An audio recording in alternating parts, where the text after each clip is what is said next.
Ազգային ժողովի մեծարգո նախագահ, հարգելի գործընկերներ, սիրելի քաղաքացիներ, ես կցանկանայի վերադառնալ այս մտքերի փոխանակության ուրբաթ օրվա հատվածին, որտեղ պարոն Մինասյանը առաջարկեց մեզ, մեջբերում եմ ուղղակի, օգտվենք այն դասերից, որոնք որ դաշնակցությունը ստացել է թուրքերի հետ հարաբերություններ կառուցելուց։ Ինձ թվում է սա շատ կարևոր թեմա է ոչ միայն անցյալի շուրջ բանավեճի տեսանկյունից, այլ մեր ներկա եւ ապագա արտաքին քաղաքականությունը հստակեցնելու դիտանկյունից եւ ուրեմն որոնք են այն դրվագները, որոնք քննարկման են արժանացել այս դահլիճում, դրանք 3-ն են։ Առաջին հանրապետության մեկնարկի պահին 1918 թվականի հունիսին դաշնակցականներ Խատիսյանի եւ Քաջազնունու Թուրքիայի հետ կնքած Բաթումիում հաշտության եւ բարեկամության պայմանագիրն է, դրույթների մեջ չեմ խորանում, քանի որ վերնագրից հասկանալի է իմաստը։ Երկրորդ առաջին հանրապետության ավարտին 1920 թվականի դեկտեմբերին նույն Ալեքսանդր Խատիսյանի Թուրքիայի հետ կնքած Ալեքսանդրապոլի պայմանագիրն է, որով Թուրքիան ըստ էության դառնում էր Հայաստանի Հանրապետության անվտանգության երաշխավորը եւ պարտավորվում էր չեղարկել այլ պետությունների հետ բոլոր այն պայմանագրերը, Հայաստանն էր պարտավորվում, որոնք դեմ էին Թուրքիային կամ դեմ էին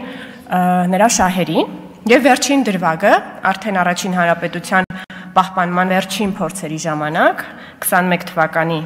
մարտին դաշնակցական Սիմոն Վրացյանի 3 հեռագրերն են Թուրքիա, որտեղ նա խնդրում է Թուրքիային օգնել պայքարելու ռուս եւ հայ բոլշևիկների դեմ։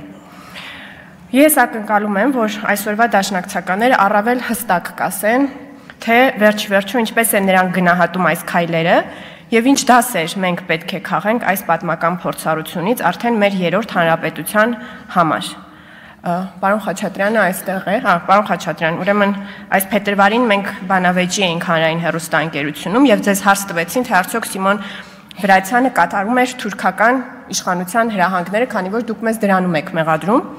Դուք պատասխանեցիք, որ մեջբերում եմ ձեզ բառացի, Սիմոն Վրացյանի ասածը լրիվ ուրիշ խնդիր էր։ Կար բոլշևիկյան օկուպացիա եւ այստեղ խնդիրը այդ երկուսին իրար դեմ հանելն էր։ Այսինքն մենք կարող ենք հետեւություն անել, որ դասը, որը պետք է քաղենք այժմ, այն է, որ մենք այլևս երբեք չպետք է փորձենք թուրքերին եւ ռուսներին իրար դեմ հանել։ Դա պետք է լինի դասը։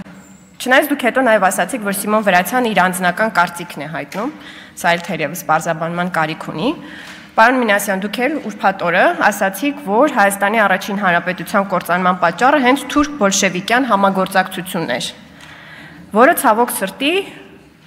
մեզ համար դաշ չի եղել եւ որ ամենավատը այն է, որ մենք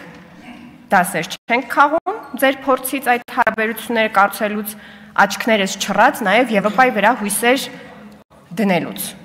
Այստեղ էլ են հարցեր ծագում։ Ես համաձայն եմ, աչքներս չռած Եվրոպայի վրա հույսեր չդնենք, իսկ Ռուսաստանի վրա աչքներս չռած հույս դնենք, թե ոչ։ Արժե որպեսզի այս հարցին դուք պատասխանեք եւ նաեւ հետեւյալ հարցին, ո՞րն է ռուսական կայսրության, խորհրդային միության, ներառյալ բոլշևիկների եւ ստալինիստների եւ այսօրվա Ռուսաստանի միջև տարբերությունը։ Եվ երբ դուք ասում եք թուրք բոլշևիկյան համագործակցությունից կործանվեց առաջին հանրապետությունը, ինչով է տարբերվում թուրք բոլշևիկյան համագործակցությունը ռուս-թուրքական համագործակցությունից։ Սիրելի քաղաքացիներ, քանի որ հնարավոր է, որ դաշնակցականները այս հարցերին չանդրադառնան, ես կարծում եմ անհրաժեշտ է կիսվել, թե ինչ եմ ես մտածում այս թեմաների վերաբերյալ։ Մենք Հայաստանի Հանրապետությունը կայացնելու համար մեզ տիրապետած 3 կայսրությունների, պարսկական, թուրքական եւ ռուսական կայսրությունների ժառանգորդ պետությունների հետ պետք է ձգտենք ունենալ կամ նորմալ, կամ լավ հարաբերություններ։ Ինչպես։ Սկսենք Իրանից, քանի որ Իրանի հետ մենք ունենք լավ հարաբերություններ, սա հեշտ է։ Եվ մենք այդ լավ հարաբերություններ ունենք անկախ նրանից, որ Շահ Աբասը գրեթե ամբողջությամբ հայաթափել է Արևելյան Հայաստանը 300,000 հայերին քշելով այստեղից դեպի պարսկական կայսրության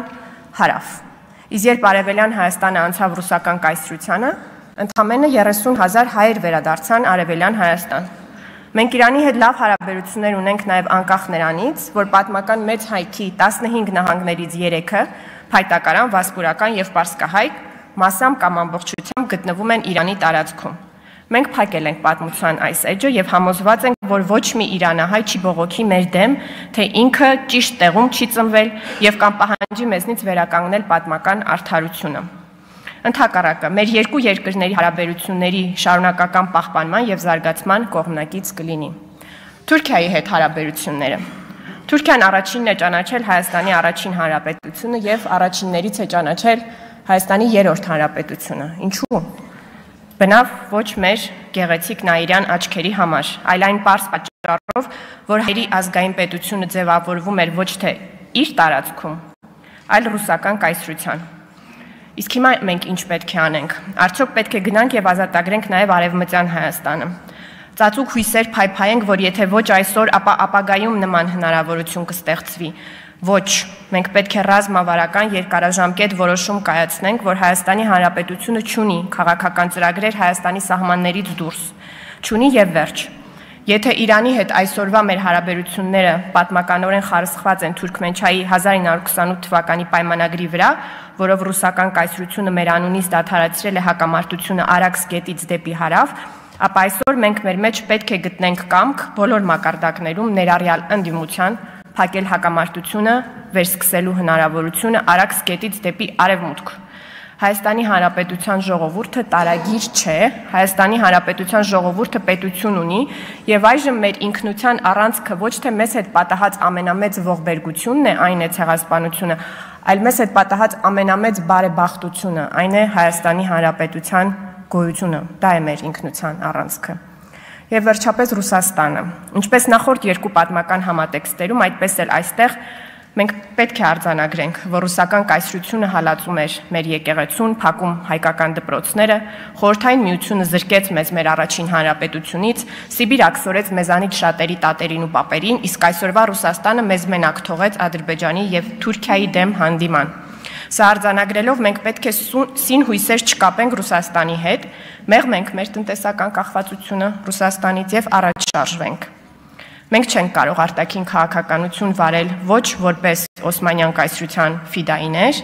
եւ ոչ էլ որպես սովետի դիսիդենտ եւ բնականաբար ոչ էլ որպես գուբերնատոր։ Հայաստանի Հանրապետությունը կայսրությունների առջև պետք է կանգնի իր սեփական երկու ոտքերի վրա։ Բոլշևիկների գալու վախից չնետվի թուրքերի կամ ուրիշների գիրկը, այն հույսով, թե նրանք մեզ փրկելու են։ Թուրքերի գալու վախից չնետվի բոլշևիկների գիրկը, այն հույսով, թե նրանք մեզ փրկելու են։ Չնետվի ոչ մեկի գիրկը։ Ինչ կապ ունի այս ամենը այնուամենայնիվ հեռուստատեսության եւ ռադիոյի հանձնաժողովի զեկույցի հետ։ Շատ ուղիղ։ Վերջին տարիների տեխնոլոգիական զարգացումները վերացրել են տեղեկատվական սահմանները, այսինքն Հայաստանի Հանրապետություն ունի ֆիզիկական սահմաններ, սակայն տեղեկատվական իմաստով ամբողջ աշխարհում սահմաններ այլևս չկան։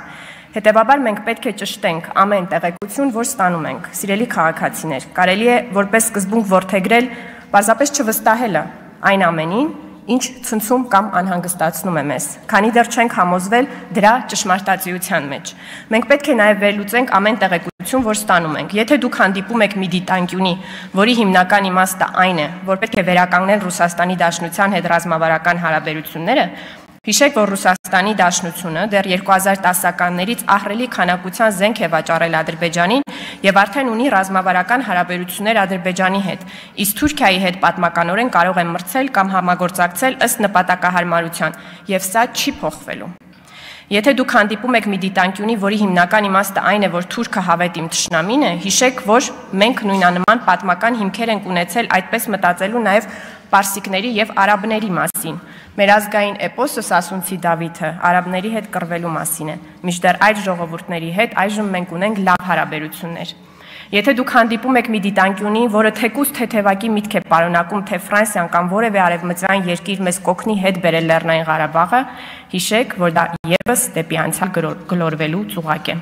Սիրելի քաղաքացիներ, եթե մենք դաս ունենք քաղելու պատմությունից, ապա այդ դասը հետեւյալն է. Հայաստանի Հանրապետությունը գոյություն ունենալու եւ զարգանալու միայն մեկ ճանապարհ ունի՝ չշրջվել դեմքով դեպի անցյալը, որտեղ մեր պետությունը չկար, նայել միայն առաջ, որքան էլ անցյալի բոլոր կայսրությունները այս կամ այն դեմքով ոռնան մեր հետևից, որքան մենք մոտենում ենք 26 թվականին այդ ոռնոց ուժ գնանալու է, լինելու են արհեստական բանականությամբ ստեղծված տեսանյութեր, լինելու են Իրանի ադրբեջանալեզու տուրիստներ, լինելու են Երևանի փողոցներում ծաղիկները գետնին շպրտող ռուս բլոգերներ եւ այլ նոր բաներ, որոնք նկարագրելու